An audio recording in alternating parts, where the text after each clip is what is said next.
오늘 주신 말씀은 히브리서 13장 9절로 15절 말씀입니다. 히브리서 13장 9절로 15절 말씀 받들어 읽겠습니다. 여러 가지 다른 교훈에 끌리지 말라. 마음은 은혜로서 굳게 함이 아름답고 음식으로 할 것이 아니니 음식으로 말미암아 행한 자는 유익을 얻지 못하였느니라. 우리에게 제단이 있는데 장막에서 섬기는 자들은 그 제단에서 먹을 권한이 없나니 이는 죄를 위한 짐승의 피는 대제사장이 가지고 성소에 들어가고 그 육체는 영문 밖에서 불사름이라. 그러므로 예수도 자기 피로써 백성을 거룩하게 하려고 성문 밖에서 고난을 받으셨느니라. 그런즉 우리도 그의 치욕을 짊어지고 영문 밖으로 그에게 나아가자. 우리가 여기에는 영구한 도성이 없으므로 장차 올 것을 찾나니 그러므로 우리는 예수로 말미암아 항상 찬송의 제사를 하나님께 드리자. 이는 그 이름을 증언하는 입술의 열매니라. 아멘. 여러 가지 다른 교훈에 끌리지 말라. 어제도 계속 말씀드렸죠. 그리고 이 뒷부분, 마음은 은혜로서 굳게 함이 아름답고 음식으로 할 것이 아니니 음식으로 말미암아 행한 자는 유익을 얻지 못하였느니라. 이 말씀은요, 음식이 우리를 거룩하게 하지 못한다라는 얘기예요. 그러니까 무슨 소리냐면 먹고 마시는 것, 구약의 율법을 따라 이건 먹어도 되고 저건 먹으면 안 되고 이런 것들 따르는 게 의미 없다, 그 얘기를 하는 거예요. 혹은 제사 때, 특별히 화목제의 경우는 제사장과 제사 드리는 사람이 그 제사 드린 고기를 같이 나누어 먹지요.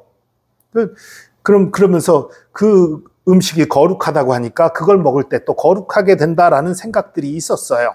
그러니까 그런 것들로 우리가 거룩해지는 거 아니다. 그런 것들로 변화되는 거 아니다. 음식은 관계없다. 이런 얘기를 하는 거예요. 우리에게 제단이 있는데 장막에서 섬기는 자들은 그 제단에서 먹을 권한이 없나니. 장막에서 섬기는 자들이 제단에서 먹을 권한이 없다는 게 무슨 소리지? 이 장막에서 섬기는 자들은 지금 제사장을 얘기하는 거예요. 혹은 레위인을 얘기할지도 몰라요. 레위인은 몰라도 제사장들은 속죄제나 속건제 혹은 화목제의 고기들을 먹을 권한이 있어요. 그런데 여기 그 제단에서 먹을 권한이 없다? 이거는요, 모든 그 제물들을 먹을 권한이 없는 게 아니라요, 대속죄일 날, 1년에 단 한 번 있던 대속죄일 날, 7월 10일, 유대력으로 7월 10일에 있는 대속죄일 날, 그때 대제사장이 온 이스라엘을 대표해서 온 이스라엘의 죄를 속죄하는 그 제사를 드릴 때의 얘기예요. 그때 피는 지성소에 가지고 들어갑니다. 그리고 고기는 속죄제임에도 불구하고 제사장들이 먹지 않아요. 이거는 그 영문 밖으로 가지고 가서 불살라 버립니다. 이걸 얘기하는 거예요. 또 혹은 그 제사장들 위임식, 제사장을 위한 속죄제. 그러니까 제사장을 깨끗이 하기 위한 속죄제의 경우는 제사장들이 못 먹어요. 속죄제지만. 어쨌든 그런 거예요. 근데 이스라엘 전체의 속죄를 하는 대속죄일 날의 그 고기니까 당연히 못 먹는 거지요. 지금 그걸 얘기하는 거예요. 그러니까 이 장막에 섬기는 자들이 고기를 먹을 권한이, 그 제물을 먹을 권한이 없다. 이는 죄를 위한 짐승의 피는 대제사장이 가지고 성소에 들어가고 그 육체는 영문 밖에 불사릅니다. 이것처럼 예수님도 자기 피로써 백성을 거룩하게 하려고 성문 밖에서 고난을 받으셨느니라. 예수님도 예루살렘 밖으로 나가서 골고다 언덕에서 십자가를 지셨지요. 그걸 얘기하는 거예요. 그런즉 우리도 그의 치욕을 짊어지고 영문 밖으로 그에게 나아가자. 이 9절, 이 13절은 두 가지 의미가 있어요. 첫 번째는 예수님이 짊어지셨던 치욕이 무엇입니까? 십자가예요. 우리도 날마다 제 십자가를 지고 예수 그리스도를 따르라는 그 말씀처럼 우리도 십자가 지는 삶, 하나님의 말씀을 위해서, 하나님이 우리에게 주신 사명을 위해서 사명을 지고 가는 삶, 그리고 사명을 지고 간다면 때로는 고난이, 때로는 모욕이, 때로는 어려운 일들이 있지요. 그것을 지고 가자, 이런 말씀인과 동시에 또 하나의 의미는 영문 밖이라는 것은요, 그 이스라엘에게 있어서 예루살렘 성에 성 안쪽은 거룩한 곳이고 영문 밖은 거룩하지 못한 곳이에요. 수치스러운 곳이에요.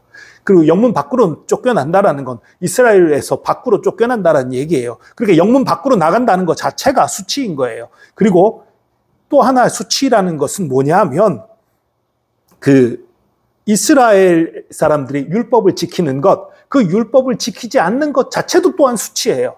율법에 젖어서 살았던 사람들, 율법을 잘 지키면서 살았던 사람들이 예수를 믿게 됐어요. 이제 율법 지킬 필요 없다고 하는데 문제는 이들이 그동안 몸속에 배워온 게 있잖아요. 율법을 지키지 않는 것 자체가 수치스러운 일이에요. 예수님도 십자가를 지게 된 이유가 무엇입니까? 대제사장들과 서기관들 그리고 바리새인들 그들이 정죄할 때 했던 게 뭐예요? 율법을 안 지킨다라는 거였지요. 아니거든요. 율법을 안 지킨 것이 아니라 오히려 하나님 말씀을 제대로 이루는 건데 율법 작구에 매달리는 그런 것을 안 했었을 뿐이지요. 예수님이 그러한 수치를 당했던 것처럼 율법에 따라서 한 것이 아니었던 것, 율법의 작구에 얽매이지 않았던 것처럼 예수님의 수치를 짊어지는 자들은 마찬가지로 율법에 얽매여서는 안 된다. 너 그동안 이건 먹어도 되는데 이건 먹으면 안 되는데 이런 꺼렸던 것들, 먹는 것 자체를 수치스럽게, 안 먹는 것 자체를 수치스럽게 이렇게 여겼던 것들 더 이상 수치스럽게 여기지 말고 예수님이 가신 길 따라서 그거 수치스러워하지 마라. 내가 율법을 안 지키수다니라는 수치, 이런 어리석은 생각하지 마라. 그런 의미 또한 담겨 있는 거예요. 그래서 우리가 여기는 영구한 도성이 없으므로 장차올 것을 찾나니, 영구한 도성이 없다라는 건 무슨 소리예요? 예루살렘에 얽매이지 말라는 거지요. 예루살렘만이 거룩한 곳이다, 거룩한 도성이다 이렇게 생각을 했었는데 아니다. 그 영구한 도성 아니다. 그러니까 예루살렘에 얽매이지 말라는 얘기는 결국 또 율법에 얽매이지 말라는 얘기도 되는 거예요. 그리고 그러므로 우리는 예수로 말미암아 항상 찬송의 제사를 하나님께 드리자. 먹는 것 신경 쓸 게 아니라 우리 입에서 나오는 것을 신경 쓰자. 우리 입에서 나오는 것을 하나님을 향한 찬송과 감사로 채우자. 그리고 그 이름을 증언하는 입술의 열매, 예수 그리스도의 이름을 항상 증언하고 예수 그리스도를 전하는 그런 삶을 살자. 이렇게 얘기하는 거예요. 여러분, 율법은 우리를 거룩하게 하지 못합니다. 율법은 우리에게 생명을 주지 못합니다. 오직 예수 그리스도만이, 오직 예수 그리스도의 은혜만이 우리에게 구원과 생명을 주는 것입니다. 또한 예수 그리스도만이 우리에게 생명을 준다라는 것은 우리가 예수 위에 살아야 하고 예수님 믿고 살아야 하고 예수님 뜻대로 살아야 한다는 것입니다. 그런 그 삶 가운데는 때로는 우리의 가치관, 우리의 생각과 다른 것도 있을 거예요. 때로는 하나님 말씀이 내 생각과 다른 것들이 있을 거예요. 거기서 내 생각을 주장해서는 안 되는 거예요. 내 생각을 고집해서는 안 되는 거예요. 내 생각을 고집하고 내가 옳다고 하는 걸 옳다고 생각하려다 보니까 자꾸 믿음이 흔들리는 거지요. 아닙니다. 우리의 생각이 아니라 하나님의 말씀이 옳고 말씀의 생명이 있고 말씀의 능력이 있는 것입니다. 그것을 믿고 그저 하나님 뜻 가운데에서 순종하며 찬송하고 영광 돌리는 삶, 그리고 예수님 때문에 당하는 모욕도 짊어지는 삶을 사는 그런 담대한 믿음을 가진 저와 여러분 되기를 축복합니다. 기도하겠습니다.